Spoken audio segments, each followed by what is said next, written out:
자, 진도 나가겠습니다. 아까 저기 우리 주택 취득에 대한 지방교육세 있잖아요. 예, 그거 한번 잠깐 봐주세요. 자, 거기 식을 보시면은 주택 취득 세율인 경우에 지방교육세는 과세 표준에다가 해당 취득세 세율 곱하기 50% 곱하기 20%라고 그랬죠. 그럼 50% 곱하기 20%하면 몇 프로가 되는가? 0.1이 되죠. 자, 봐요. 6억 원에 대해서 6억 원짜리 주택을 매매로 취득했다. 그러면은 이때 적용되는 취득세는 몇 프로다? 6억 원 이하니까 1%죠. 1%를 곱한 거에 대해서 여기 우리 식을 보세요. 몇 프로 곱하라고요? 50% 곱하라고 그랬죠? 그럼 여기까지를 뭘로 본다? 종전 등록세로 보겠다는 얘기예요. 여기를. 요거를 뭘로 본다? 종전 등록세 부분을 본다는 얘기예요. 자, 매매일 때 4%예요. 표준세율이. 이때 매매일 때 표준세율이 4%인데 이 4%는 종전 취득세 2%, 종전 등록세 2%죠. 그러면 결국은 2%는 4%에 50%가 되는 거죠. 그래서 이 50% 그래서 곱한 거예요. 이해하시겠어요? 예. 거기다가 대해서 몇 프로 곱해라? 20% 곱하라는 거죠. 그러면 자 보세요. 6억 원에 대해서 1% 곱한 게 뭐가 되는 거고? 취득세가 되는 거죠. 그렇잖아. 6억짜리에서 1%가 얼마 되는 거예요, 여러분? 600만 원인가요? 우린 이게 힘들어. 6일은 6, 그 다음에 1%니까 600만 원 맞죠? 이해되셨죠, 여기까지는? 요거에 대해서 요 세율 1%에 50%면 얼마야? 0.5죠. 여기 대해서 다시 또 몇 프로 곱하면 20% 곱하면 얼마 되는 거죠? 0.1이 되죠. 우리 지금 고등수학 미분 적분하는 거 아니야? 곱하기 하는 거야, 곱하기. 그렇죠? 그럼 결론은 취득세 600만 원 나오면은 여러분은 만약에 지방교육세를 계산하라 그러면 여기에 대해서 몇 프로만 곱하면 되는가? 10%만 곱하면 되죠. 그럼 얼마? 60만 원. 이게 바로 뭐가 되는 거예요? 지방교육세. 그래서 이렇게 계산하셔야 돼요. 그러면 시험 문제가 나왔을 때 이렇게 6억 원에 1% 곱한 600만에서 몇 프로? 50%. 300만 원이 되는 거죠. 거기에서 20%가 얼마? 60만 원 나오죠. 그럼 이렇게 계산하느니 차라리 취득세에 대해서 몇 프로라는 얘기야? 10%. 왜 10%가 나온 거예요? 요 1%에 몇 프로 곱한 거야? 10% 곱한 거잖아요. 0.1. 요거는 집에 가서 초등학교 다니는 자녀분하고 같이 한번 해보시면 돼요. 결론 낼게요, 여러분. 자, 계산 문제가 나왔다. 그러면 이렇게 계산하느니 차라리 뭐 나온 거? 취득세 나온 거에 무조건 몇 프로 때려라? 10% 때려라. 그러면 그게 바로 뭐가 된다? 지방교육세가 된다. 그 얘기야, 여러분. 그럼 농특세는 어떻게 하면 된다? 무조건 2%를 때린 거에 대해서 몇 프로 곱하라고요? 10%. 그러면 결국 요거에 대해서 0.2% 때린 거와 똑같은 거죠. 자, 600만 원 2%가 얼마 되는 거고? 120만 원. 그죠? 120만 원이 몇 프로? 10%. 그럼 얼마야? 12만 원. 이게 뭐가 되는 거야? 농어촌 특별세가 되는 거죠.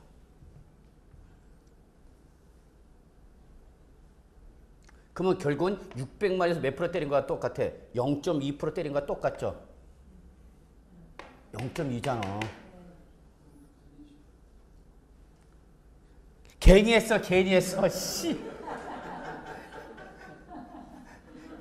계산 문제 간단히 하라고 했더니 더 어려워. 그냥 결론 지방교육세는 무조건 취득세 몇 프로 때려라? 10% 때려라. 그 다음에 농특세를 물어보면 농특세는 2% 무조건 곱하고 그거에 대해서 몇 프로다고요? 10%. 그러면 결국은 요거는 0.2%잖아. 그 얘기야. 그러면 계산이 단순해지죠. 네. 그래서 실전에서 이렇게 풀어야 돼. 저거 이해가 안 될 때는 그냥 몇 프로? 10%. 이거 적어놓으셔야 돼요. 네. 그래서 이렇게 계산하느니 이렇게 일일이 계산하니 그냥 나온 취득세 요거에 대해서 그냥 몇 프로 때리면 된다? 10% 때리면 된다.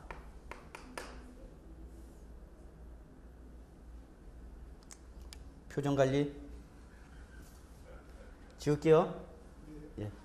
한번 해보시면 돼요, 여러분. 집에 가서 이거 눈으로 보면 절대 안 돼. 세법은 눈으로 보는, 저희가 항상 세법 공부할 때 이런 게 있어요. 강의실에 들어가면 큰 그 교훈이 급훈으로 적히는 게 뭐냐면 세법은 눈으로 보는 학문이 아니라 손으로 하는 학문이다. 이렇게 되어 있어요. 결국 세법을 아냐 모르는 것은 뭘 두들겨서? 계산기 두들겨서 숫자가 나와야 아는 거다. 그 얘기입니다. 민법은 썰막 깔 줄 알면 되죠. 설. 죄송합니다. 양도소득세 합시다. 자, 양도세는 뭐 이렇게 크게 중요한 내용은 뭐 별로 없어요. 예, 시험에 나올 만큼.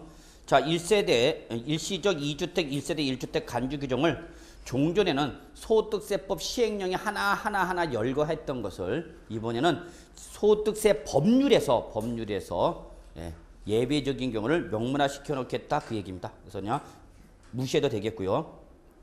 건설 임대주택이나 귀농주택에 대한 1세대 1주택 비과세 요건을 명확화했는데 한번 보죠. 귀농주택은 제가 거의 설명을 안 드렸어요. 그래서 귀농주택 여러분 저세 참조.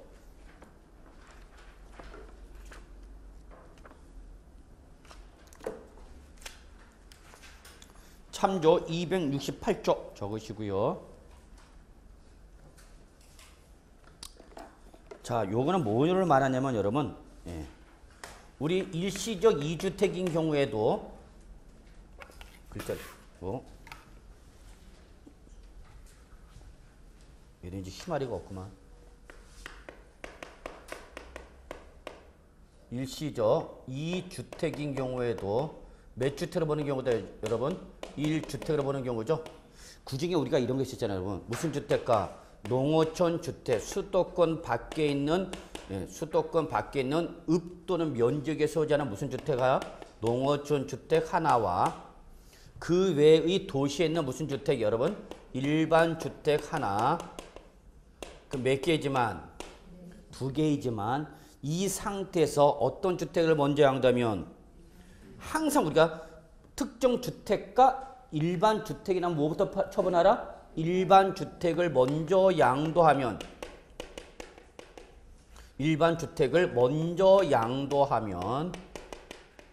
얘를 몇 주택으로 봐준다?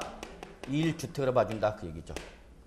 이때에 이 농어촌 주택은 무조건 수도권 밖에 읍 또는 면적에 있다 해서 무조건 농어촌 주택을 말하는 것은 아니고, 자, 거기 여러분 268쪽에 나와 있는 이러한 요건을 충족한 박스 나와 있죠, 여러분.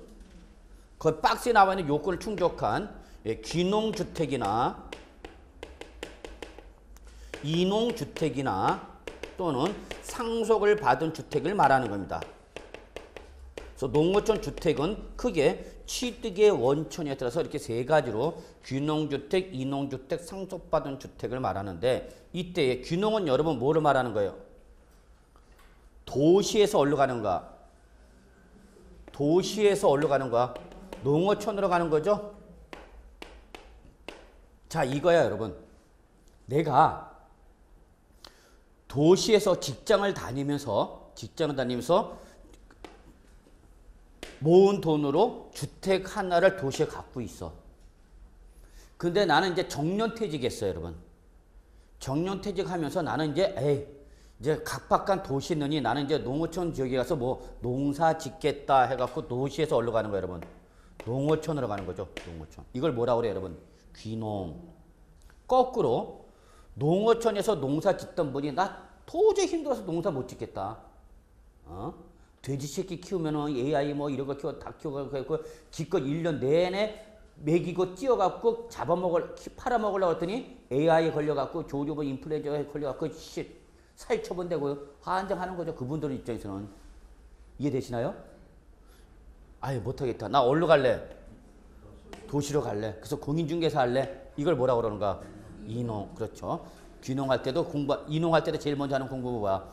공인중개사죠. 자, 저는요, 서울에서 도시에서 주택 하나를 갖고 있는데요. 농어촌 지역에서 계시던 부모님이 가지고 있던 주택을 돌아가시면서 내가 뭘 받은가? 상속을 받은가? 이런 경우를 말하는 거예요. 자, 이때 이 귀농주택은 거기 보시면 네 가지 요건을 충족해야 돼. 첫째, 귀농을 할 때 아무데나 가지 말고 본적지나 연고지가 소재한 읍 또는 면지역으로 가라 그 얘기입니다. 그러니까 귀농한다고 해서 여러분 아무데나 가봐야 농사 짓기 힘들죠. 그러니까 어디 본적지나 연고지가 소재한 쪽으로 가야 된다는 얘기야. 그리고 거기서 주택을 하나 샀어야 돼. 그게 바로 무슨 주택이야? 귀농주택. 그러니까 이 사람은 여러분 도시에 있는 주택을 처분하고 안 하고? 안 하고. 왜냐면 이거 여러분. 자, 제가 은행을 다니다가 이제 정년 퇴직했어요. 그래서 나는 이제 고향 가서 뭐 하겠다는 얘기야? 농사 짓겠다는 얘기야. 그래서 처자식한테 얘기하겠죠. 나를 따르라, 처자식들아. 농사 지러 가자. 그랬더니 뭐라 그래? You go. 너만 가라 그러는 거죠. 따라가 안 따라가? 안 따라가요. 나 혼자만 가는 거죠. 고향에 와서 주택 하나 샀어. 이게 무슨 주택이야, 여러분? 귀농주택. 그래서 바로 어디에 있어야 된다, 이게? 본적지나 연고지에 있어야 된다. 둘째, 뭐에 해당하지 않아야 된다? 귀농주택, 죄송합니다. 고가주택 6억 원을 초과하지 않아야 된다는 얘기예요. 그리고 셋째, 대지 면적이 얼마여야 된다? 660제곱미터이나 된다. 그리고 너 뭐하러 왔으니까? 농사 지러 왔으니까 영농의 목적으로 1000제곱미터 이상의 농지를 소유해야 됩니다. 얼마 이상? 1000제곱미터 이상. 또는 영어. 영어는 뭐야 여러분? 우리가 잘 아는 영어를 말하는 것이 아니라 뭐? 고기 잡으러 가는 거죠. 어업. 영어의 목적으로 어업인이 취득하는 이러한 주택이 된다. 그 얘기입니다. 그러니까 농사를 짓기 위해서 취득한 주택이다. 근데 여기다가 5번 하나 더 들어와야 되는 거야. 자, 신설된 거죠? 5번 보세요. 세대 전원이 이사해야 된다는 얘기야. 이제 6호만 하지 말란 얘기야. 아저씨만 가지 말고 다 어떻게 하라? 처자식 다 데리고 가야 된다. 그 얘기야. 이해하시겠어요? 자, 5번 보세요. 개정. 세대 뭐? 전원. 누구도 데려가라? 처자식도 데려가라고. 다만 기획재정부의 정하는 취약이나 근무상의 형편이나 질병의 요양 그 밖에 부득이한 사유로 세대 구성원 중 일부가 거주하지 못하는 경우를 포함한다. 자, 제가 퇴직하고 나서 귀농하는데 저희 집사람이 은행을 또 다니고 있는 거야. 이해하세요? 맞벌이 부부지. 그 맞벌이 부부니까 직장을 다니니까 처까지 데려갈 수는 있어 없어? 없죠. 계속 돌려야 될 거 아니야.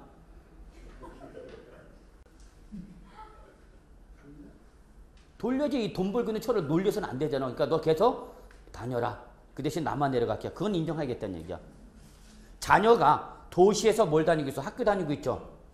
학교 다니고 있는데 저쪽 어디로 갈까? 고향이 어디세요? 서울. 또 우리 앞에 고향. 또 고향은요? 고향이 어디시냐고요? 진천이요? 진천이면 어디지? 청주 밑에? 예, 그래. 하여튼 갑시다. 자, 나 퇴직했어? 그래서 나 어디 가서? 진천 가서 뭐 하겠다는 얘기야? 농사 짓겠다는 얘기야. 근데 지금 자녀분이 여기에서 뭘 다니고 있는가? 학교 다니고 있단 말이야. 그러면 여러분 학교 다니는 이 자녀까지 데려가? 못 데려가? 못 데. 그거는 인정하겠다. 그 얘기입니다. 이해하시겠죠, 여러분? 예. 그래서 결론. 종전에는 일부가 하는 것을 이렇게 구체적으로 따지지 않은데 올해 결론. 누구까지 데려가라? 처자식까지 데리고 가라. 다만 그 처자식 중에서 질병의 치료를 받고 있거나 직장을 다니고 있거나 또는 학교를 다니면서 내려가지 못하는 것은 그거는 인정해 주겠다. 그 얘기입니다. 이해되셨죠? 예, 그게 똑같아요. 그 다음에 세대 전원 이주한 경우 요거 보세요. 이거는 뭐를 말하냐면 일시적 2주택에 대한 요건이 아니라 우리 1세대 1주택으로서 비과세를 받으려면 몇 년 이상 보여야 되는 거죠? 2년 이상을 보여야 되는 거죠? 근데 2년 이상을 보유했다, 못했다? 못했다. 그렇다 하더라도 예외적으로 요 보유 기간을 묻지 않고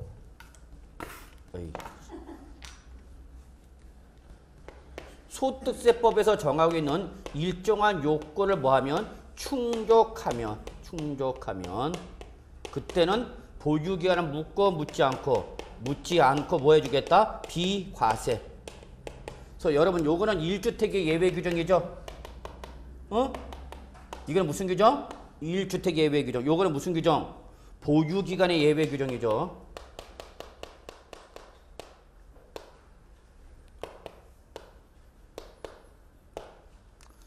자, 그럼 보세요. 우리 여러분 교재 어디 오시냐면 참조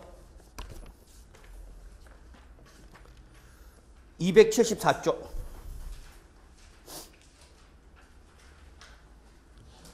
참조 274쪽. 오셨어요? 예, 양가로 7번 2년 보유의 예외 규정이 있습니다. 자, 1세대가 양도 현재 국내 1주택을 보유하고 있는 경우서 다음에 해당할 때는 그 보유권의 제한을 받지 아니한다. 그 1번이죠. 자, 봐요. 임대주택법상 건설 임대주택을 취득하여 양도하는 경우로서 해당 건설 임대주택을 뭐한 날로부터? 임차한 날로부터 양도일까지. 자, 여기 수정해달라고 여기 들어갔죠? 예, 그래서 그때까지 임차일로부터 양도일까지. 자, 개정 대비표 보세요. 이 기간 중 세대 전원이 어떻게 해야 돼? 거주를 몇 년 이상 해야 된다? 5년 이상. 세대 전원. 세대 전원. 다만 아까 보았던 것처럼 뭐 취약이나 근무상이나 질병의 치료 등의 목적으로 일부가 거주하지 못하는 경우는 인정해준다 안 해준다? 해준다. 그 얘기입니다. 넘어갈게요. 그래서 여러분 이거 2번은 별표 2개 시험범위에 해당하는 부분이에요. 2번은. 자, 그 다음에 3번 보죠. 상속주택 외의 일반 주택 양도시 1세대 1주택 비과세. 자, 적으세요. 참조 267쪽이죠. 그래서 여러분 3번은 적어놓으세요. 요거 뭐에 대한 규정이죠? 1주택에 대한 예외 규정이죠.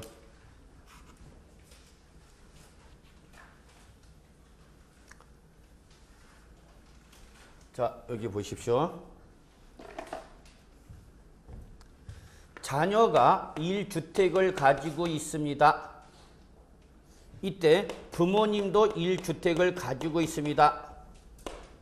근데 이때 이 1주택을 가진 부모님이 사망을 함으로써 이것을 이 부모님이 갖고 있던 주택을 자녀가 뭘 받은 거야? 상속을 받은 겁니다.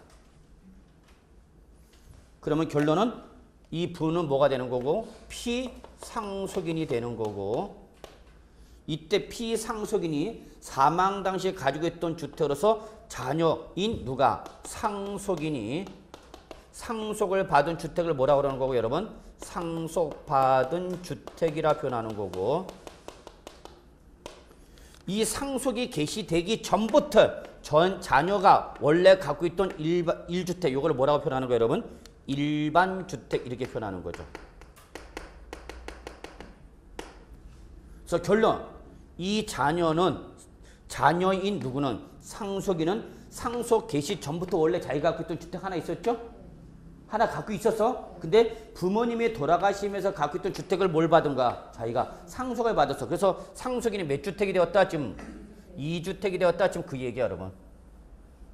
그러면 이때 이 2주택은 투기 목적이다 아니다? 아니잖아. 이거는 상속을 받다 보니까 2주택이에요. 그래서 우리는 주택이 있을 때는 주택을 상속 받아서는 되겠다 안 되겠다? 응? 그래도 받으실 거예요? 혹시 안 받으실 분 있으면 저한테 얘기 좀 해주세요. 자, 여러분 외우려고 하면 안 돼. 상황을 이해하셔야 돼요. 아, 상속으로 인해서 몇 주택이 됐다? 2주택이다. 그럼 이건 투기 목적이니까 아니니까? 아니니까 이 상태에서 뭘 먼저 한다면 일반 주택을 먼저 양도하면은 얘 몇 주택으로 봐주마? 1주택으로 봐주마. 그 얘기예요. 따라서 얘를 양도를 현재 몇 년 이상 보였으면 2년 이상을 보였으면 얘 뭐 받을 수 있다? 비과세 받을 수 있다. 몇 주택이라 하더라도 2주택이라 하더라도 지금 그 얘기야. 그러면 여러분 거기 프린트 보시겠습니다. 상속받은 주택, 요걸 말하는 거죠 여러분? 상속받은 주택과 그 밖에 무슨 주택? 일반 주택 각각 몇 개씩? 한 개씩 갖고 있는 1세대가 무슨 주택을 양도하면? 일반 주택을 양도 몇 주택 봐준다? 1주택. 그런데 올해 개정된 것은 내가 상속을 받았을 때 주택으로 상속을 받은 것이 아니라 뭐로도 상속을 받았다? 조합원 입주권으로 상속을 받았다 이 얘기야. 소위 말하는 뭘로 받은 거야 여러분? 딱지. 그러니까 이 부모님이 재개발 재건축 조합의 조합원으로 참여해서 뭘 받았는데? 조합원 입주권을 받았는데 딱지를 받았는데 그 완성이 돼서 아파트로 입주한 다음에 돌아가셔야 되는데 이분은 아파트 재건축 재개발 주택이 완성되기 전에 딱지로 갖고 있는 상태에서 돌아가셨다는 얘기야. 그럼 예전에는 요거는 비과세지만 얘는 비과세가 적용될 여지가 없었죠. 뭐니까? 딱지했으니까. 그럼 이때 돌아가시는 부모한테 아닙니다. 지금 돌아가셔는 안 됩니다. 뭐가 되기 전에? 완성되기 전에 돌아가셔는 안 됩니다. 딱지로 주면 안 돼요. 그러던 얘기야. 그래서 가는 걸 못 가게 하는 거야. 나 가야 되는데 에이 잠깐 기다려요. 뭐 될 때까지? 재개발 재건축 완성될 때까지. 그런 경우를 말하는 거야. 그래서 그래 주택으로 상속을 받은 것은 물론이지만 설사 뭘로 받았다? 입주권으로 받았다. 그래서 입주권으로 상속을 받아서 그러면 1세대 1주택 1조합원 입주권이 된 거죠. 이해되세요? 자, 얘하고 다른 점 뭐야? 얘는 상속을 받을 때 주택으로 상속을 받은 게 아니라 뭐로 받았다고? 딱지로 받았다고.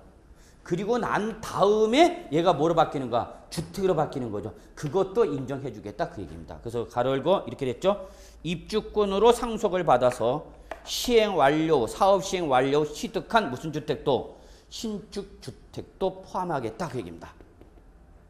자, 요거 다시 여기 봐요. 부모님이 돌아가시면 주택을 상속을 받은 경우는 물론이지만 뭘로 상속을 받았다? 딱지로 상속을 받아서 이놈이 상속 후에 사업이 완료돼서 뭘로 바뀌었어? 주택으로 바뀌었다. 그러면 이거와 똑같이 몇 주택자? 일시적 2주택자로 봐주겠다 그 얘기죠. 자, 중요한 건 그거죠. 이때 이 일반 주택은 거기 조건 붙어 있죠? 이거는 그대로 가는 거야. 어느 당시? 상속 개시 당시 보유한 주택. 밑줄. 상속 개시 당시 보유한 주택.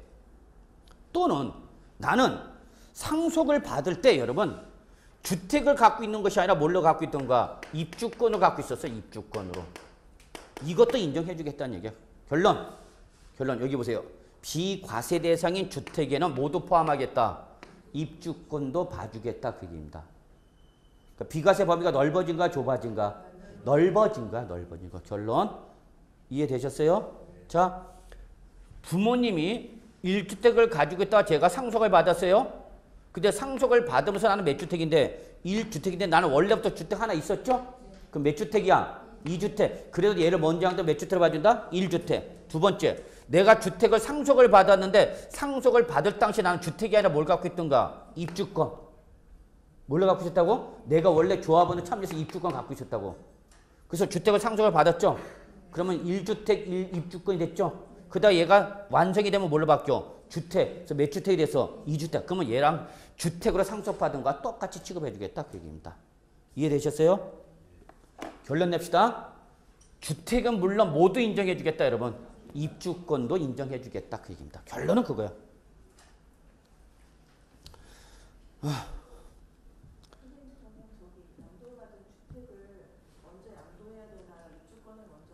항상 얘를 먼저 양도해야 돼요. 그렇죠. 내가 상속을 받았을 때 주택을 하나 상속 받았죠? 근데 난 상속 받을 당시에 주택을 갖고 있는 게 아니라 뭘로? 딱지. 이 상태. 그러면 이 상태로 갖고 있다가 여기에 뭘로 바뀌면? 주택으로 바뀌면 요 놈부터 먼저 양도해야 된다는 얘기죠. 얘가 무슨 주택이 되니까? 일반 주택이 되는 거니까. 이해되셨나요? 그러니까 결론 이거. 딱지로 갖고 있나 주택을 갖고 있나 원래 누가 갖고 있던 거?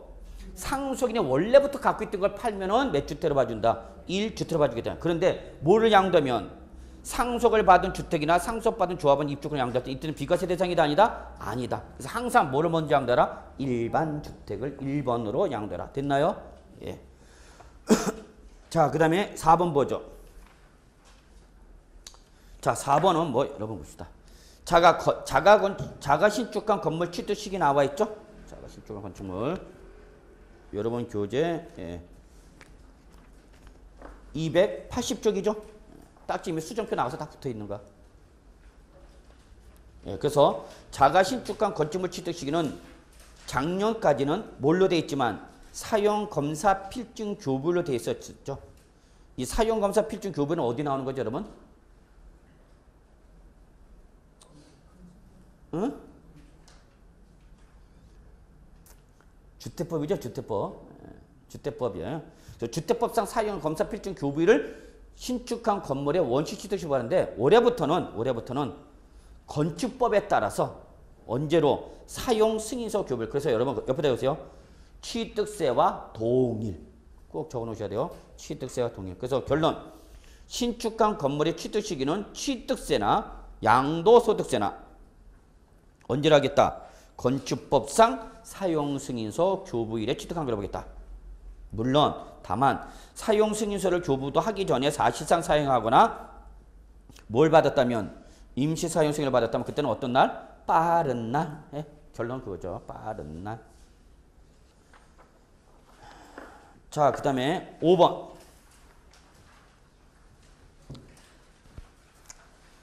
이거는 상당히 어려운 규정이에요. 이거는 상속세 규정을 쫓아오는데 여러분 윗줄 가업 상속 재산이야. 가업 상속 재산.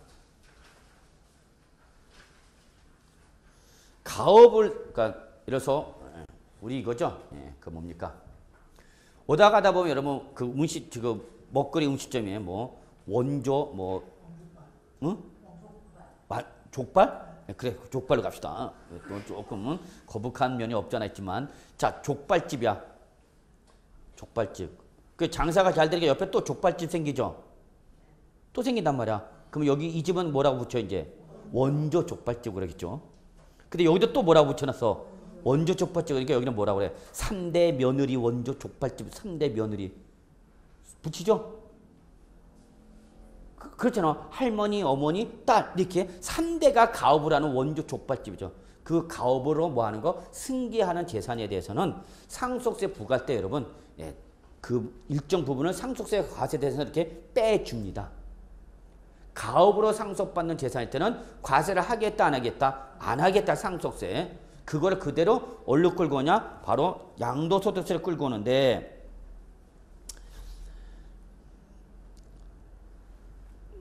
이거를 해야 될지 시험하고는 안 나올 겁니다. 아마 시험에는 안 나오겠지만 그냥 한번 봅시다. 너무 길어지니까 가업상속 재산에 대한 취득가의 적용 특례. 자, 특례 대상은 어떤 경우를 말하냐? 상속세 및 증여세법에 따라서 가업상속 공제가 적용된 재산. 그래서 여러분 그 밑에 박스 밑에 당구장 있죠? 응? 당구장에 보시면 상속세 및 증여세법에 따른 가업상속 공제 규정이 있죠? 어? 그런 규정이 있어. 그래서 예를 들어서 가업상속 재산가액의 100분의 70에 상당하는 금액. 그래서 가업으로 상속받은 재산은 70% 과세 안 하겠다는 얘기야. 다만 그 금액이 100억 원을 초과할 때는 100억 원까지만 상속세 과세를 안 하겠다. 그렇다 하더라도 피상속인이 15년 이상 계속 경영할 때는 150억까지는 과세를 안 하고 피상속인이 20년 이상 계속해서 경영했을 때는 300억 원을 한도로 상속세 과세하겠다 안 하겠다? 안 하겠다 그런 거야. 안 하겠다. 이런 걸 바로 뭐라 한다 여러분? 가업 상속 공제. 다만 예. 봅시다. 그 다음에 취득가액. 그래서 거기 신설 규정 취득가액을 계산할 때는 이 상속받은 재산을 뭐 한 거야 지금? 양도했어. 상속받은 재산 가업 상속 공제를 받은 재산을 상속을 받아서 뭐 했을 때? 양도했을 때 그에 대한 취득가액 밑줄. 이 취득가액을 어떻게 계산할 거냐 그 얘기입니다. 그러면 이때는 피상속인의 당초 취득한 가액 곱하기 가업 상속 공제를 정의하는 얘기입니다. 가업 상속 공제를.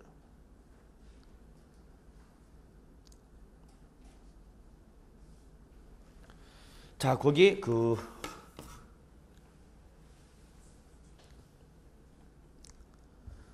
개정 이유 한번 봐 주실래요? 개정 이유 한번 찾아봅시다. 가업 상속 공제는 상속 단계에서 과도한 상속세의 부담을 경감하려는 취지의 제도이지만 상속인이 양도할 경우에는 피상속인의 보유기간 동안 자본이득에 대해서 양도소득세까지 과세되지 아니하여 과세 형평성을 저하는 문제가 있어서 결론 가업 상속 공제가 적용된 자산에 대해서는 피상속인의 취득가액을 적용하되 피상속인의 취득가액을 적용해서 양도 차익을 계산하라. 입니다. 자, 이거요.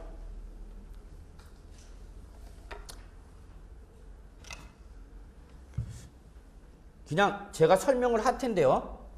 에이씨, 들으나 안 들으나 무슨 소리인지 못 알아듣겠네. 그러면 그냥 내버려 두세요. 시험에는 안 나올 테니까. 자, 피상속인이 취득을 했다가 상속이 개시가 돼서 누구로부터 누구한테 넘어간 거죠, 이제? 이때부터 이제 상속인이 취득한 거죠? 그래서 상속인이 보유하다가 뭐 했어요, 여러분? 양도했어요. 양도했어요. 그래서 피상속인이 누구고? 갑이고, 그 다음에 상속인은 누구예요, 여러분? 을. 그래서 갑으로부터 누가 상속을 받았어? 을. 그러면 여러분, 이 을이 양도했을 때의 양도가액이 얼마냐? 7억 원이야, 여러분. 그리고 여기 6억 원이야. 상속을 받았을 때 시가. 그러면 당초 피상속인 취득할 때 얼마였느냐? 4억 원이었어요, 여러분. 4억 원. 자, 그러면 여러분 원래 4억 주고 산 것을 7억 원에 양도하면 양도치가 얼마 되는 거죠, 여러분? 3억 원이 되는 거죠. 이해되세요? 얼마 주고 샀다고 가정하면 4억 주고 산 걸 직접 양도했다면 양도치가 얼마냐고? 3억. 근데 중간에 뭐가 됐어요, 여러분? 상속이 개시가 돼서 갑으로부터 누구한테 넘어갔어요? 을. 그래서 갑이 뭐고? 피상속인. 을이 상속인이. 자, 그래서 상속인이 을이 보유하다가 뭐 했다, 이제? 양도했다. 그러면 이때 여러분, 상속받은 자산을 양도하면, 이 양도 시점에 자, 거기 취득시기 보세요, 여러분. 280조 맨이 나와 있죠? 280조 맨이 280조. 상속받은 자산을 양도하면 언제 취득한 걸 보라? 상속 개시 취득한 걸 보라는 얘기죠. 을의 명의로 이때 너무 취득한 걸로 보라는 얘기야. 누구 명의로? 을의 명의로 넘어 시점이 이때. 그러니까 이때 취득한 거니까 이때부터 뭘 따지는 거고? 보유기간. 그죠? 아니, 을의 명의로 넘어온 시점이 이 시점이잖아. 지금 양도자는 누가? 갑이야, 을이야? 을이랑 얘는 돌아가셨다니까. 얘는 죄송합니다. 이분 돌아가셨다니까. 그래서 누구 명의로 보호했다가 을이 보호했다 양도했다고. 그럼 을이 양도자죠. 그럼 을의 명의로 남아온 시점이 언제냐고. 넘어온 시점이 상속 개시일이죠. 그럼 이때 뭐 한 걸로 보라고요? 양도 시점에 대응되는 취득 시점을 보라고. 그럼 요게 뭐가 되는 거야, 여러분? 취득각이 된다는 얘기야. 그럼 양도책은 얼마야, 여러분? 1억 원이죠. 그런데 이 상속이 어떤 상속이다고? 가업 상속받은 재산이다고. 그럼 이 사람은 이미 상속세에서도 상속 공제 뭐 100억, 150억 이렇게까지 과세를 안 했죠. 혜택을 줬잖아. 그리고 또 양도를 하면 양도소득세에 대한 대용된 취득시기가 언제고? 상속 개시일이고. 그에 대해서 취득가액을 얼마나 계산하는 거야? 6억. 그럼 이 가업 상속받은 자산은 모두 안 내고? 모두 안 내고 상속세도 안 내고 양도소득세도 줄어드는 거죠. 그러니까 이 사람은 이중적으로 과정하게 혜택을 받더라는 얘기야. 그러한 가업 상속 재산일 때는 그러면 취득가액을 계산할 때 6억 원을 하지 말고 6억 원 하지 말고 당초 이 피상속인이 뭐 한 거? 취득한 가액 얼마? 4억 원에다가 이걸 취득가액으로 하라는 얘기야. 그럼 양도소득세 어떻게 되는가? 커지죠. 커지죠? 그 대신 너는 상속세에서 그만큼 과세했다 안 했다? 안 했지 않냐? 그러니까 요 분에 대한 뭐는 내라? 양도소득세 내라는 얘기야. 그래서 여기 취득가액을 구할 때는 여기다가 피상속인의 당초 취득가액 곱하기 뭐야? 가업 상속 공제 적용률 곱하라는 얘기죠. 자, 그리고 6번은 그 얘기입니다. 똑같이. 그래서 맨 밑에 가업 상속 공제가 적용된 비율에 해당하는 자산인 경우는 피상속인의 해당 자산을 취득한 날로부터 장기 보유 특별 공제 계산하라. 자, 여러분, 얘가 몇 년 이상을 보였으면 3년 이상 보유한 부동산이면 뭘 받을 수 있죠? 장기 보유 특별 공제 받을 수 있죠. 근데 일반적인 상속 받은 자산은 언제 취득한 걸로 보는데 상속 개시인데 가업 상속을 받은 부동산 등일 때는 이때로 하지 말고 어디로 가라? 이때로 가라는 얘기죠. 그래서 이걸 뭘로 보고? 취득가액으로 보고 여기다 가업상속 공제를 곱한 금액을 양도해서 차감하는 뭘로 알아? 취득가액. 그래서 얘는 이미 상속세에서 많이 공제를 받았으니까 양도소득세는 요만큼 내는 게 아니라 요만큼 내라는 얘기죠. 그러면 이때 취득한 걸 보니까 3년 이상 보유했을 때 장기보유 특별공제는 이날로부터 따지지 말고 이날로부터 보유기간 따져라 그 얘기입니다. 다시 한번 상속받은 자산은 언제 취득한 걸로 본다? 상속 개시이다. 됐죠? 그럼 취득가액이 얼마 된다? 6억. 그리고 보유기간이 이게 되는 거죠? 예를 들어서 이게 1년. 그리고 피상속인이 2년을 보유했어. 그러면 양도책은 얼마 계산되고 1억 원이 계산됐죠? 일반적 상속받은 자산이면. 그 대신 양도책은 1억만 과세돼 얘는 보유기간이 얼마니까? 1년이니까 장기보유 특별공제는 못 받죠. 근데 이 상속받은 자산이 뭐냐면 가업상속공제를 받은 부동산일 때는 이날로 하지 말고 어디로 가라는 얘기야? 피상속의 당초취득 요거를 뭘로 대응시키라? 실질 취득가로 대응시키라는 얘기야. 그럼 양도책이 커졌죠? 커졌으니까 장기 보유 특별 공제 얘 받냐 못 받냐 할 때는 상속 계속 따지지 말고 얘는 이때 취득한 걸로 봤으니까 이날로부터 장기 보유 특별 공제 계산 보유 기간 계산하라 그 얘기입니다. 됐나요? 예, 넘어가죠. 자, 증여 2월 공제는요. 예. 요거는 이제 상속이 아니라 뭐야, 여러분? 증여야, 증여. 봐봐요.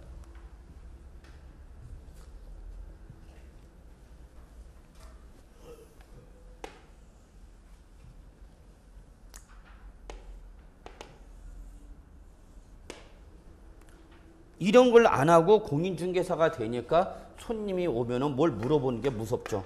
세금 물어보는 게. 얼마야만 물어보면 자, 갑이 취득했어요. 여러분 민법이 어렵다고 공법이 어렵다고 학기는 어렵다고요? 제가 공부한 바는 세법이 더 어려운 것 같아요. 자, 얼마 주고 취득했어요? 4억 원이 취득했어요. 자, 그래서 갑이 취득해서 양도를 했어요. 양도 당시 가액이 얼마예요, 여러분? 7억 원이에요. 그럼 양도책은 얼마예요? 갑이 직접 양도하면 3억 원이죠.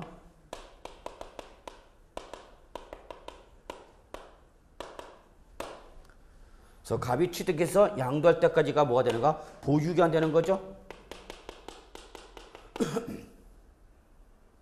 그러면 이 기간이 계속 과거로 갈수록 얘가 작아지는 거죠. 취득가액이 작아지죠. 과거로 갈수록 명목 가치가 떨어지니까 통화 가치가 떨어지잖아. 그러니까 양도책이 계속 커지는 거죠. 그럼 이걸 직접 양도하니까 너무 부담스러워. 그래서 중간에 뭐 하는가? 증여하는 거죠. 갑이 누구한테? 을한테 뭐 하는 거예요, 여러분? 증여. 그래서 갑이 직접 양도하지 않고 누구한테 증여하는 거고 을한테 증여하고 을이 뭐 하는가? 병한테 양도하는 걸로 하는 거죠. 그러면 여러분 아까 거기 280조 증여받은 자산을 양도했을 때 양도 시점에 대응되는 취득은 언제다? 증여받은 날이죠. 근데 외우지 마시고 을이 이때 명의를 넘겨받은 거 아니야. 그러니까 을의 명의로 보유한 요만큼 되는 거죠. 그래서 양도 시점에 대응되는 취득은 언제다? 증여받은 날이죠. 그리고 이때 증여받았을 때 재산가가 얼마였다고 여러분? 6억 원. 시가죠? 왜 시가가 되는 거예요, 여러분? 상속가 증여는 항상 무슨 가세? 시가가세. 그러면 을이 병한테 양도했을 때 을의 양도점이 대응되는 취득은 언제니까? 증여받은 날에 취득한 걸로 보고 이때부터 보유가 따지고 이때 취득가가 얼마? 6억 원을 요 양도가에 대응되는 뭐로 하라는 얘기야? 취득가액으로 계산하라 그 얘기예요.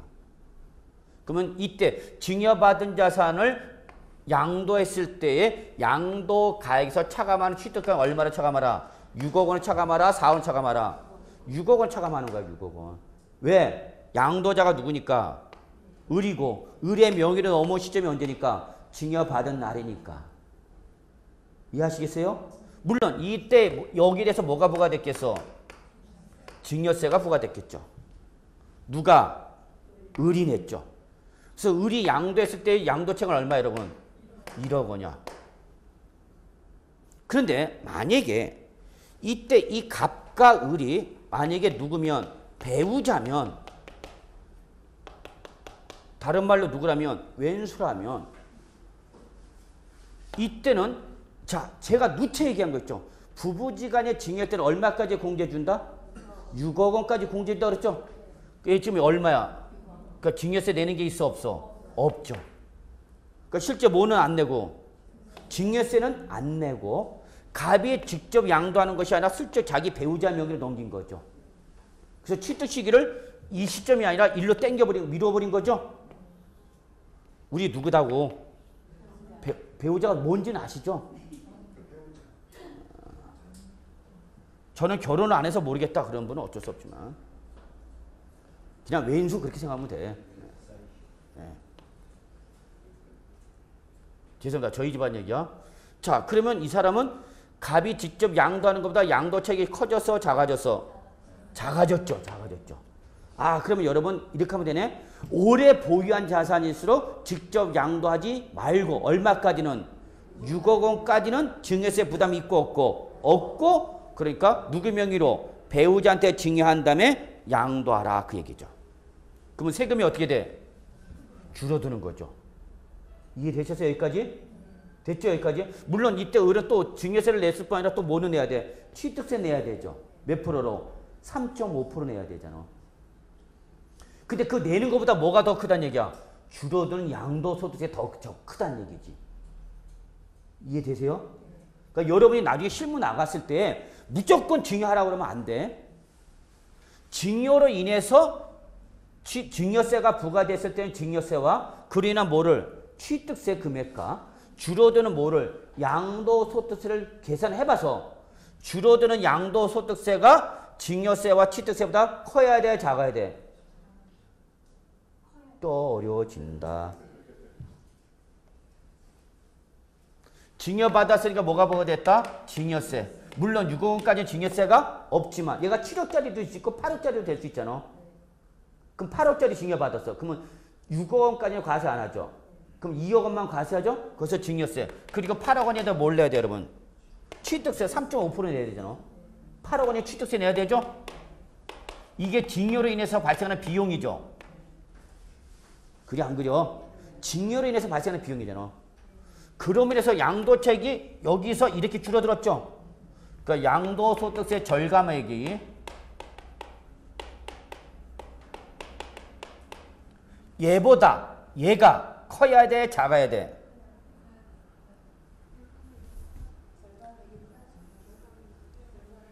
이래야 증여 효과가 나타난 거 아니야. 응?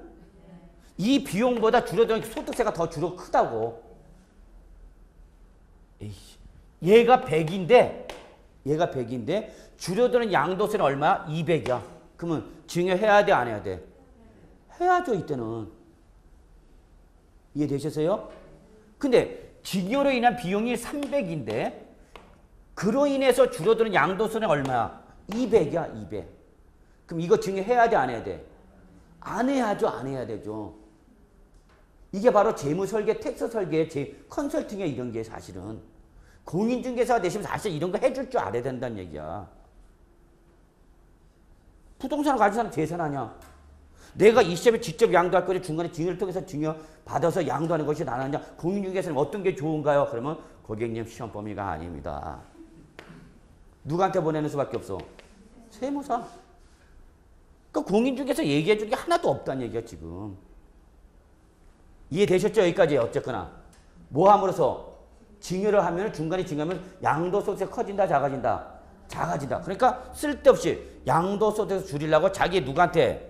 배우자나 누구한테? 직계존비속에게 뭐 하면? 증여를 하면 얘는 일반적 증여로 인정하는 것이 아니라 그냥 일로 보내버리겠다는 얘기야. 즉 증여가 있는 걸로 본다 없는 걸로 본다? 없는 걸로 보겠다는 얘기야. 그러면 취득가액을 얼마를 하라는 얘기야? 4억. 그러면 중간에 증여한 효과가 없어져. 그러니까 일부러 양도소득세를 줄이려고 갑이나 배우자나 직계존비속에게 명의 이전해서 양도해봐야 효과 있다 없다? 없다. 장난치지 마라 그 얘기야. 이해되셨어요? 그럼 여러분은 어떻게 하면 돼 이제? 요걸 또 피하려면 어떻게 하면 돼 여러분은? 얘가 아니면 되잖아. 누구한테? 형제, 자매, 뭐 친인척 등을 통하는 거죠. 저는 형제, 자매 없다고요? 교회 다니세요 그러면. 교회 다니시면 다 형제님 되고 자매님 되고 그러는 겁니다. 이해되셨어요? 정 그래도 없다 그러면 저한테 명의를 넘기세요. 제가 증여받을 테니까. 자, 그래서 배우자나 직계존비속 간에 뭐 있게 되면 증여를 하고 그 증여받은 날로부터 몇 년 이내? 5년 이내 제3자한테 양도하면 결론. 이 양도 시점에 대응되는 취득을 증여받은 날로 하는 것이 아니라 어디로 가겠다? 증여자의 당초 취득으로 가겠다는 얘기야. 그럼 양도차를 계산할 때 양도가차 차감하는 취득가액은 6억 원이 아니라 얼마로 빼라? 4억 원을 빼라는 얘기야. 그럼 결론. 양도차가 얼마 되는 거예요 여러분? 3억. 그러면 중간에 증여 효과가 나타나 안 나타나? 안 나타나. 이걸 바로 뭘 한다 여러분? 증여 2월 공제가 됩니다. 증여 2월 공제. 그런데 이러한 배우자나 직계 준비속 간의 증여 2월 공제를 하더라도 거기 왼쪽 적용 제외 있죠. 적용 제외. 사업인정 고시일로부터 소급해서 2년 이전에 증여받은 경우로서 공익사업이나 토지 등의 취득 및 보상에 관한 법률이나 그 밖의 법률에 따라서 밑줄 협의 매수가 되거나 수용을 당한 경우 자발적 강제적 강제적. 자, 그 다음에 맨 위에 대상에 보시면 가로 열고 양도 당시 혼인관계가 소멸된 경우도 적용. 다만 혼인관계 소멸 사유가 뭐라면 사망일 때는 적용한다 적용하지 않는다. 적용하지 않는다는 얘기야. 여기 봐 여기 봐. 갑과 을이 무슨 지간이야 여러분? 배우자 지간이야. 배우자 직계준비속의 차이점은 뭐야 여러분? 배우자와 직계준비속의 차이점이 뭐냐 그랬더니 얘는 3글자 얘는 5글자 그런 분이 계셔. 아주 내가 묻어버려서 그분 아주 메인수 같은 인간이 왔더라고요. 배우자와 직계준비속의 공통점은 뭐고? 왼수고. 다른 점은 여기는 피로 맺어진 사이야. 여기는 눈으로 맺어진 사이죠. 아 참, 여기는 무슨 사이야? 피로 맺어진 혈맹 관계 아니야. 여기는 혈맹 관계야? 혈맹 관계 큰일 납니다. 여기는 눈 맞은 사이죠? 웃으면 안 돼. 지금 제가 농담하는 거 아니야. 차이점 이해하세요? 얘는 무슨 사이다고? 눈 맞은 사이 아니야. 그러니까 얘는 뭐가 가능해? 혼인 관계가 소멸될 수 있죠. 남이 될 수 있단 말이야. 배우자 눈 맞았을 땐 뭐가 되는 거고? 님. 그러나 이혼할 때는 점 하나 찍으면 되는 거야. 뭐 남. 그래서 이혼 도장 찍는 게 바로 점 찍는 거야. 님이란 글자에. 그럼 뭐가 가능하다? 혼인 관계를 소멸시킬 수 있죠. 그러니까 뭐까지 하더란 얘기 여러분. 내가 이 증여 2월 과세 규정을 적용 안 받으면 이 관계를 끊어버리면 되죠. 얘는 끊을 수 있어 없어? 없어. 이건 끊을 수가 없단 말이야. 피로 맺어진 사이이기 때문에. 근데 얘는 뭐 하면? 이혼하면 된다는 얘기야. 이혼하면. 그래서 뭐 하기 전에? 양도하기 전에 뭐 하고? 이혼을 하고. 그럼 이혼할 당시에는 배우자 관계 아니야? 아니죠. 그러면 이때는 이 규정에서 적용 못하는 거죠. 그래서 예전에 뭐를 많이 했어 여러분? 이혼을 많이 했단 말이야. 가정이요. 그리고 양도한 다음에 다시 뭐 하는 거야? 재혼하는 거죠. 재혼. 그러면 가족관계만 조금 지저분해졌을 뿐이지 양도세가 줄어들어서 안 줄어서? 줄어들었죠. 근데 가끔가다 이런 게 또 사랑과 전쟁에 나오는 거야. 다시 뭐 하기로 했는데? 재혼하기로 했는데 더 이상 받을 게 있다 없다? 없다면 굳이 또 가야 할 이유는 없잖아. 어디로 가? 새 거 찾아가죠. 이해되세요? 그래서 결론 뭘 했어도 혹시 이혼을 했어도 이혼에서 혼인관계가 소멸됐어도 증여일로 과세 규정을 뭐 하겠다? 적용하겠다. 네가 설사 뭐 했어도 이혼했어도 증여일 과세 규정을 적용하겠다라고 규정을 개정한 거야. 자꾸 뭐 하니까 이혼을 하더라는 얘기야. 그래서 이혼해도 적용하겠다는 얘기야. 그런데 혼인관계가 소멸되는 경우는 이혼도 있지만 뭐도 있어요 여러분? 사망도 있잖아. 사망. 그러면 사망은 양도소득세 안 되려고 한 사람을 보내버릴 수는 없잖아. 자기 가야 되겠는데? 그러면 누가 갈 거냐가 문제가 생기는 거죠. 그래서 사망했을 때는 이때는 적용한다 안 한다? 안 한다 그 얘기야. 거기 그러한 제외 대상에 하나 더. 어차피 얘가 1세대 1주택 비과세 규정을 적용한다면 이때는 증여율과세가 적용될 여지가 있다 없다? 있다 없다. 그래서 거기 올해부터는 하나 명문화 시킨 거죠. 이로 인해서 얼르감으로해서 당초 취득하면서 1세대 1주택 비과세 규정을 적용하게 되면 증여 이월 과세 규정을 적용한다 안 한다? 한다 안 한다? 안 한다 결론. 적어놔 옆에다가. 1세대 1주택 비과세 대상이 되면 증여율 과세 규정을 적용하겠다고요? 안 하겠다고요? 안 하겠다고요.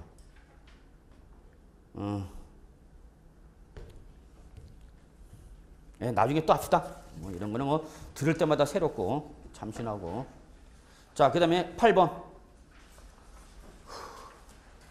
예, 올해 또 개정된 게 세율이죠. 아주 중요하죠. 별표 2개.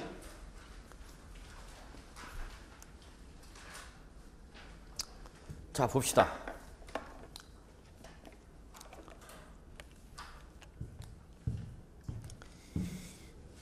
이 부동산 세금은요, 어떤 정권이냐 정부냐에 따라서 여러분 상당히 영향을 많이 받습니다. 이래서 뭐 잠깐 이렇게 볼까요? 그냥 편하게 어떤 제가 특정한 정권을 얘기하고자 하는 비난하고자 하는 게 아니야. 오해 소지 없기 바랍니다. 정권에 따라서 이 부동산 세금에 대한 흐름이 완전히 바뀌더라는 얘기야. 예를 들어서 자, 김영삼 대통령 시절 때의 정부와 그 다음에 뭐로 가죠 여러분?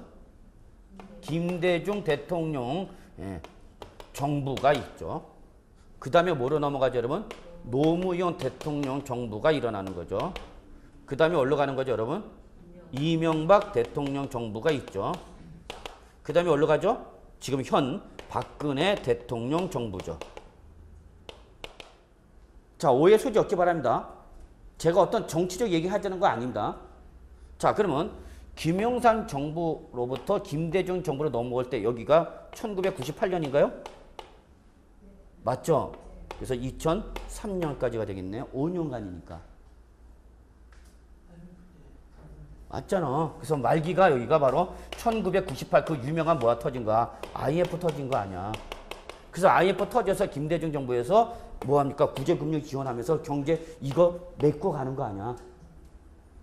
경기가 좋은 시절이야? 나쁜 시절이야? 나쁜 시절이야. 그럼에도 불구하고 어느 정도 경기를 이제 활성화시켰죠? IMF 구제금융 졸업하면서. 네, 졸업하면서. 그러면서 주택가격이 어떻게 되는 거야 여러분? 뛰는 거죠? 주택이 뛴단 말이야. 그러니까 노무현 정부에서는 이 주택가격을 뭐 하기 위해서? 잡기 위해서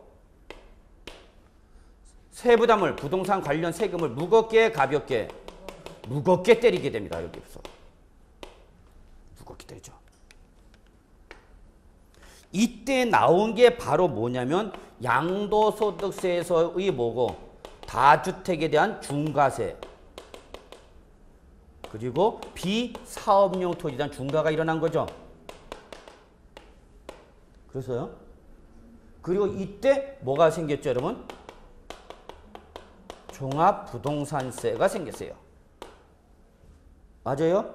맞아요. 2005년부터 가세했죠? 요거 2003년부터 그랬죠? 그래서 다주택자 중에서 몇 주택 이상자면 3주택 이상자는 몇 프로 때리는 거고 60%.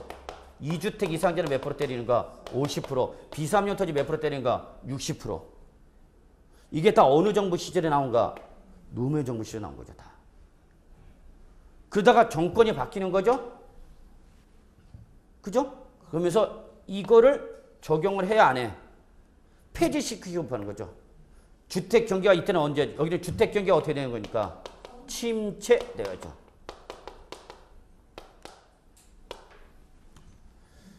그래서 이때는 엄청난 여러 번의 부동산 종합대책이 거의 뭐 나옵니다. 좀 지나가면 부동산 종합대책, 주택경영 침체되고 활성화가 안 되니까 다시 또 정부 대응 대책, 무슨 대책, 무슨 대책 계속 쏟아내는데 결국은 해소가 돼요, 안 돼요? 안 되죠. 그러면서 주택 경기가 좋으니까 안 좋으니까? 안 좋으니까 이런 거 중과세 규정을 지금 어떻게 하자? 적용을 유예하자. 이거는 주택 경기가 과열됐을 때에 만들어진 규정이니까 지금 그때 경기 상황이 같다 다르다? 다르다. 그러니까 이거 없애버리고 싶어요. 없애버리려고 했더니 명분이 없어져. 왜냐면 이게 정보의 특징이죠. 여기는 없는 정보, 여기는 있는 정보다 보니까 이걸 없애버리면 어떤 비난이 나오는가? 이거 없애면 누가 혜택을 받아요, 여러분? 다주택자 등 재산이 많은, 즉 소위 말하는 부자들의 감면 효과가 나타난가? 이해되세요? 그러니까 비난이 쏟아지니까 그 비난을 받기는 싫고, 그러니까 규정은 그대로 내버려 둔 상태에서 요거를 잠시 적용하자, 적용하지 말자. 적용하지 말자라고 유예 규정을 두는 거야. 이게 매년 말씩. 그러면서 이 정부에서는 이걸 어떻게 하는 거고, 폐지하자. 그런데 야당은 반대하는 거죠. 그러다 결국은 여기까지 넘어오는 거죠. 이 규정이. 넘어오면서 적용을 하고 있는가 안 하고 있는가? 안 하고. 이거 그럼 사장 규정 아니냐? 쓸데없이 이런 규정 왜 있냐? 어차피 지금하고 그때하고 경기가 상황이 같으니까 다르니까? 다르니까. 그래서 이거 어떻게 하자? 없애버리자. 그 얘기야. 그게요. 어디 가서 이런 얘기 못 들어요. 히스토리로. 자, 그래서 여러분 결론 1세대 3주택 이상자는 60% 중과세 규정, 그 다음 비삼용 토지는 60% 중과세 규정은 아예 어떻게 하고? 삭제. 1세대 2주택자도 삭제. 다 없어져 버린 거죠. 그 대신 자 6번 개정대표 비사업용 토지는 누진세에다가 몇 프로? 10% 더한 세를 가셨다. 이거는 내년부터 적용하는 거예요. 내년부터. 그래서 6번, 7번은 내년부터 적용하는 겁니다. 여기 안 써져 있네. 내년부터 적용. 다만 거기 밑에 투기 지정 지역에 있는 1세대 3주택 이상 주택이나 비사업용 토지 또는 비사업용 토지에서 과다소유 법인 주식을 양도할 때는 이때는 누진세에다 10%를 적용하겠다. 그 얘기입니다. 어디 있을 때는 투기 지정 지역 밑줄. 투기 지정 지역에 있는 1세대 3주택 이상자나 또는 비사업용 토지 이런 것 등은 지금 어떻게 했으니까 없애버렸죠? 뭐 했다고 지금? 폐지했다고, 삭제했다고. 그러는데 주택가격이 다시 어떻게 하면? 뛰면 어떻게 할 거냐? 그럴 때는 뭘로 지정해서? 투기 지정 지역으로 지정하겠다는 얘기. 투기 지정 지역. 그래서 투기 지정 지역으로 지정한 곳에서 1세대 3주택 이상자나 비사업용 토지 때는 누진세대 몇 프로 더한 세율? 10% 더한 세율로 중과세하겠다. 그겁니다. 다만 오늘 현재 투기 지정 지역은 없습니다. 오늘 투기 지정 지역 없어. 지금 현재 투기 지정 지역이나 투기 과열 지구는 우리 2003년 됐나 4년 됐나 그때부터 주택경기 침체와 주택경기 침체 종합대책 발표되면서 부동산 종합대책 발표되면서 마지막으로 빅3 서초구, 강남구, 송파구였던 투기 지정 지역이나 투기 과열 지구가 다 해제됩니다. 그래서 결론 오늘 현재 우리 소득세법상 투기 지역이나 주택법상 투기 과열지구, 투기 과열지구가 주택법 규정이죠. 국회법이야, 주택법이야. 투기 과열지구. 물어보는 놈이 나쁜 놈이죠. 주택법일 거야 아마. 제가 갑자기 기억이 안 나네요. 요즘 저도 깜빡깜빡해요. 주택법상 투기 과열지구일 때 이때는 지금 있다 없다? 없다. 결론. 그러면 이런 10% 할증과세는 적용한다 안 한다? 안 해. 다만 중요한 건 이거예요 여러분. 거기 다주택자 중과세 폐지에 보면 토지 건물 가려고 뭐라고 했어요 밑줄. 주택가 조합원 입주권은 뭐한다? 제외. 그러면 결론은 이거죠. 비사업용 토지는 미등기양도는 몇 프로 이제? 미등기양도는 몇 프로 여러분? 70%. 그 다음에 이제 다주택자는 중과 규정이 있다 없다? 없다. 이거 뭐 했다고 여러분? 폐지됐다고 그랬죠. 이제 아예 뭐 했다가 아예 이제 폐지. 그러면 그 다음에 뭘 따지는 거야 이제 보유기간. 보유기간을 따져. 그래서 보유기간이 1년 미만일 때와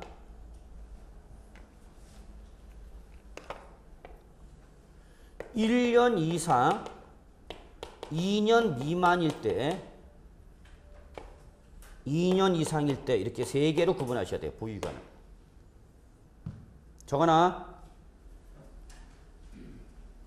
그래서 보유기간은 1년 미만, 초단기, 단기, 예, 단기가 아닌 경우 이렇게 보죠. 이때 일반적 부동산일 때는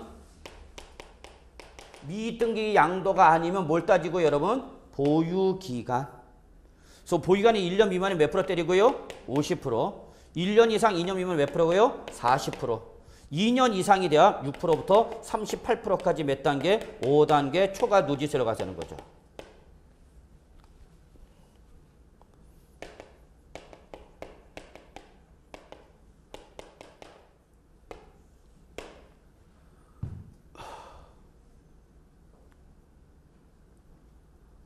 됐어요?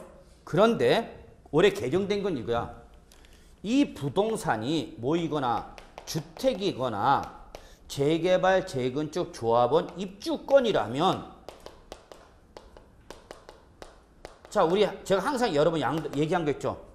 양도소득세 주택은 물론 조합원, 입주권도 우리 양도세 뭐를 취급한다? 주택으로 취급한다 그랬잖아. 얘는 태생이 뭐다고? 주택이라고 그랬잖아. 그죠? 그래서 얘는 주택이니까 얘들보다 무거워야 돼, 낮아야 돼? 낮아야지, 낮아야지. 그래서 얘들은 따로 적용했더니 그래서 10% 낮추면 몇 프로? 40%. 그리고 1년 이상만 보이면 얘는 무슨 세율로 가는 거야? 누진세율로 가는 거예요. 누진세율. 그래서 일반적 부동산일 때는 몇 년 이상을 보여야 누진세율이 적용 가능하지만 2년 이상을 보여야 되지만 주택일 때는 몇 년 이상만 보여야면 1년 이상만 보여주면 무슨 세율 적용 가능하다? 누진세. 이거 꼭 정리해 두셔야 돼요. 이런 걸 이해가 안 되면 여러분 지나가시다가 공인중개사 사무실 들어가서 공인중개사한테 물어봐. 저 이거 개정된 세법 이거 뭐냐고 좀 알아보러 궁금하다 얘기 좀 해달라고 그러면 네, 보내겠죠 얼른가? 어떻게 알아 또? 염전으로 보낼지? 따라오세요 하면서 손잡고 어디라는 거야? 염전 끌고 가면 되죠. 가서 어느 순간부터 이거 밀고 있죠. 조심해. 이해되세요 여러분? 예. 자, 강의 보조자료? 이게 무슨 보조자료야? 핵심 자료지. 자, 9번 다 왔어. 이제 다 왔어. 아, 갑시다. 이제 힘들어 죽겠다. 비사업용 토지에서 제외된 토지 범위. 예, 내버려 둬. 일단 이 규정은 그대로 있어요. 비사업용 토지에 대한 판정 규정은. 왜? 비사업용 토지일 때는 뭐는 못 받죠, 여러분? 세율은 지금 아직 중과세 안 하고 있죠? 그렇지만 뭐는 못 받아요, 여러분? 장기보유 특별공제 못 받잖아. 그래서 비사업용 토지 자체는 살아있어. 다만 좋습니다. 그렇게 보고요.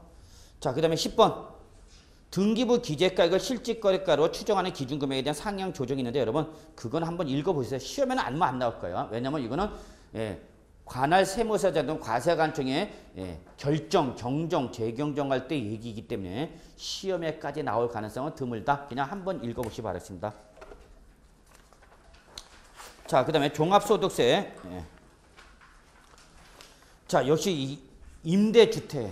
제가 지금 개인적으로 요 임대사업자에 관련된 부동산 세금 문제와 절세 기법을 가지고 책을 쓸까 하는데 지금 워낙 좀 뭐 이것저것 하는 일이 많아갖고 출판사에서는 좀 쓰자고 그러는데 한번 제가 쓰면은 괜찮을 것 같아요. 공인중개사도 많이 알아야 될 필요가 있고 임대사업자한테도 절세 기법으로 나가는 거고 그래서 출판사에서 사실은 큰 출판사에서 연락이 왔었어요. 한번 강의도 하고 계시고 실무 경험도 계시니까 이거 한번 책을 단행본으로 좀 냅시다 그러더라고요. 그래서 제가 지금 시간이 바쁩니다 그랬어요. 그래서 좀 하반기 때 한번 생각해 보자고 그랬는데 갑시다. 어떤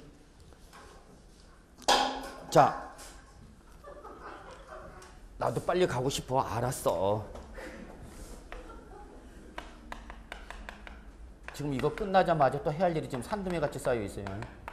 자, 주택 임대 사업자. 이제 부동산 임대 사업 과세한다 안 한다? 합니다.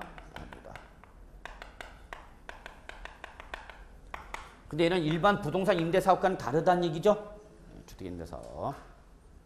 그래서 이 임대 사업이라서 소득세를 과세를 할 때는 여러분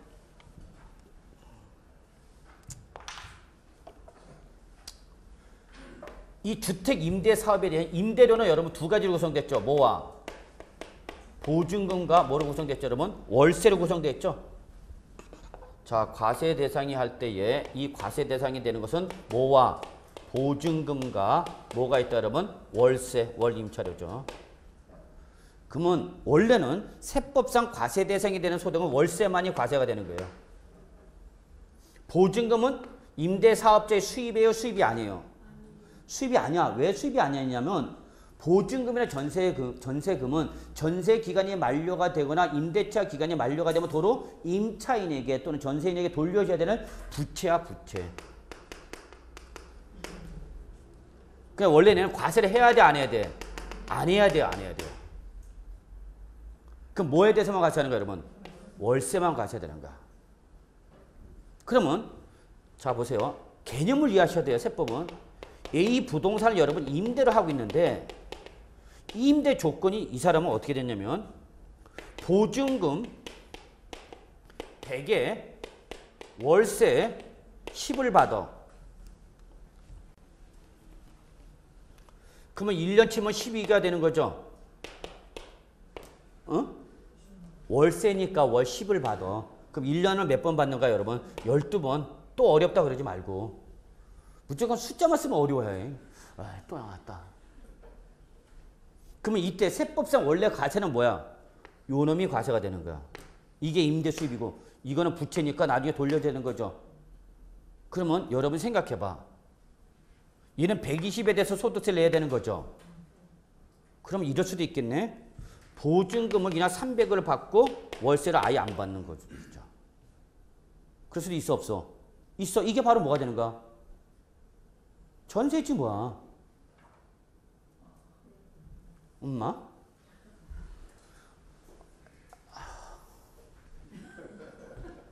전세잖아, 이게 전세 소위 말하는. 그러니까 임대 줄 때 나는 임대사업자는 뭐를 더 선호하는가? 전세를 선호하는가? 월세를 선호하는가? 예전에 지금 월세야? 전세 선호했단 말이야, 예전에는. 왜? 고금리 시대에는 이자율이 높을 때는 이 받은 뭐를 전세금을 최소한 은행에 예금해도 일반 임대료 수익만큼의 이자가 나온다는 얘기야. 더 나온다는 얘기야. 그럴 뿐만 아니라 요거를 가지고 다시 다른 주택을 취득할 수 있죠. 뭘 받아서? 대출 받아서. 이해되세요? 대출 받고 다시 이걸 뭘 줘? 전세 주죠. 그 전세 받고 다시 뭘 받아? 대출 받죠. 그래서 또 하나 사죠. 실제 이랬단 말이야. 임대사업자들 주택수 이렇게 늘렸단 말이야. 아세요, 여러분이? 재테크가 얼마나 중요한 건데. 이게 계속 이렇게 나가는 거죠. 가든. 근데 지금은 이 시대를 아냐. 그럼 여러분 어쨌거나 이렇게 가정해 봅시다. 그럼 이 사람 보증을 받으니까 얘는 과세되는 소득이 있어, 없어? 없죠. 다 뭘로 받았으니까? 전세를 받았죠. 그러니까 과세관청이 뒤집어져, 안 뒤집어져? 뒤집어져. 얘는 분명히 임대사업자는 임대사업자인데 대출 받으면 주택을 계속 늘려면서 얘는 과세 대상이 되는 소득이 있어, 없어? 없더란 얘기야. 그래서 에이씨 좋아. 뭐를 받았으면? 보증금을 받았으면 이걸 은행 등에다 예금했거나 이자를 했다. 그럼 뭐 대출했다. 그럼 뭐 이자를 받겠죠. 예금했으면 대응대금으로 이자가 나올 거 아니야. 요거를 뭘로 봐서? 월세로 보아서 과세를 하게 했다는 게 바로 뭐냐면 간주임대료, 여러분. 간주임대료.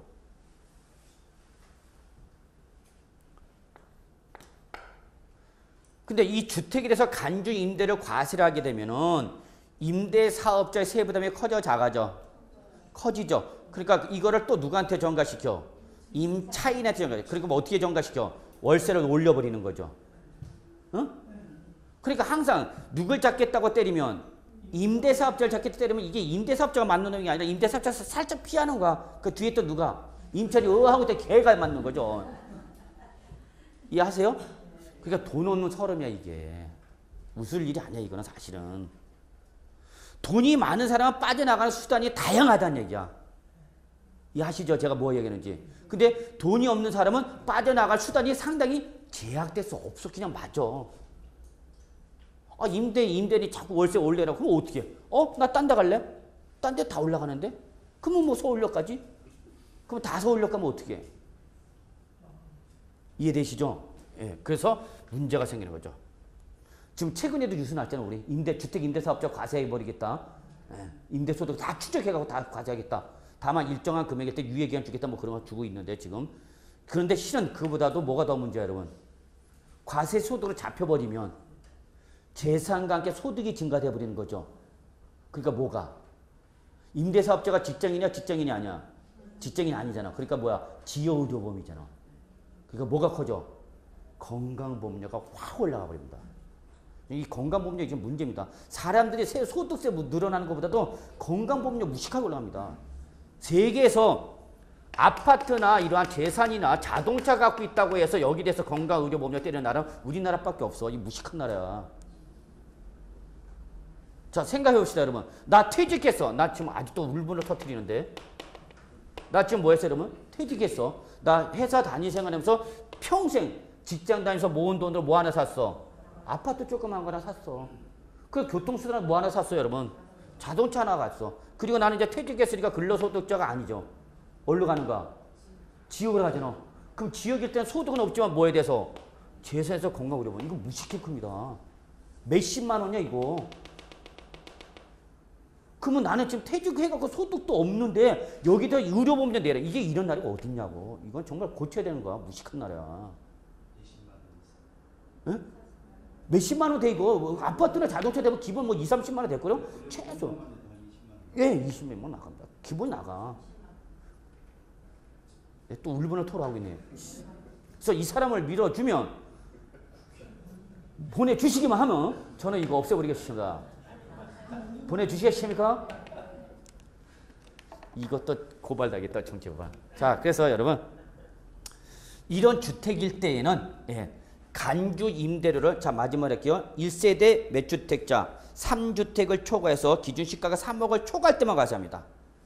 자, 거기 보세요. 계산 대상자 주택 간주 임대료 주택 임대 보증금을 받은 금액이 받은 자가 몇 주택 이상이고 밑줄 3주택 이상 소유자고 그 보증금 등의 합격이 얼마 초과해야 돼? 3억 원을 초과하면은 이때는 이 주택에 대한 뭘 때리겠다? 간주 임대료를 과세하겠다는 얘기야. 다만 3주택 이상일 때에 거기 밑에 85제곱미터 이하인 주택으로서 기준시가인 공시가격이 얼마냐면 3억 원 이하일 때는 이때는 간주 임대료 계산 대상인 주택수에 포함하겠다 제외하겠다 제외하겠다 그 얘기야 여러분. 여러분 봐요. 자 여기 여러분 갑이 주택 임대 사업자야. 여러분 많이 힘드시겠지만 그래도 이번에 좀 잘 알아두시면은 자 제가 여러분 A, B, C 세 개의 임대주택을 갖고 있어요. 자 보증금 여기에 3억, 2억, 1억, 이거 뭐 3억. 그러면 간주 임대료는 언제 계산한다고요? 몇 주택 이상이고 3주택 이상이고요.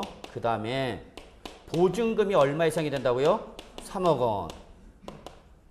이때 이 주택수를 계산할 때 기준시가가 얼마? 3억 원 이하인 주택. 3억 원 이하인 주택은 주택수를 계산할 때 포함하라, 제외하라. 제외하라 입니다. 면적은 얼마냐고? 85. 그럼 여러분 얘들이 다 85 이하면 얘들은 주택수 계산할 때 포함하라, 제외하라. 제외하라는 얘기죠. 그럼 이 사람 3주택 이상자를 본다, 안 본다? 안 본다 그 얘기예요, 여러분. 이해되셨어요? 네. 그거를 이렇게 85제곱미터 이하인 주택으로서 기준시가 3억 이하일 때는 언제까지? 작년까지는 주택수에서 제외하겠는데 이거를 아예 영구적으로 제외하겠다 그입니다. 영구적이 아니라 죄송합니다. 2016년 연장하는 거죠. 3년 연장하는 겁니다. 자, 그 다음에 여러분 마지막 종합소득세 최고세율 구간 적용 구간이 8,800만 원 초과해서 3억 원 이하일 때 그리고 3억 원 초과했는데 올해 개정되면서 8,800만 원 초과하고 최고세율 구간은 얼마를 했어요, 여러분? 1억 5천만 원. 자, 여러분 거기 개정 대비표 보시면은 마지막 4단계 8,800 초과 1억 5천 이하 있죠? 이때는 1,590만 원 기본으로 하고 8,800만 원 돼 있죠, 여러분? 그거 지우세요. 8,800이 아니라 1억 5천만 원 초과하는 금액이죠. 이건 맞구나. 8,800. 예, 죄송합니다. 그거 내버려 두시고요. 8,800. 맞네, 제대로. 예. 그래서 8,800만 원 초과하는 금액에서 몇 프로 때려라, 여러분? 35%. 그리고 마지막 구간을 3억 원 초과해서 이제 얼마로 알아, 여러분? 1억 5천만 원. 1억 5천만 원 초과할 때는 몇 프로 때려라, 이제? 38%. 예. 자, 그래서 여러분 여기까지 해서 우리 한계세율 구간이 개정됐다는 거. 소득세 부담이 커진가 작아진가? 커진 거죠. 작년까지는 3억을 초과할 때 몇 프로 때린가? 38%. 근데 올해부터는 1억 5천만 원 초과하면 38% 때리겠다는 얘기죠. 이해되셨어요? 예. 그래서 여러분 여기까지 해서 우리 개정세법 해설 마무리하도록 했고 여러분 장시간 너무 고생 많으셨습니다. 수고하셨습니다.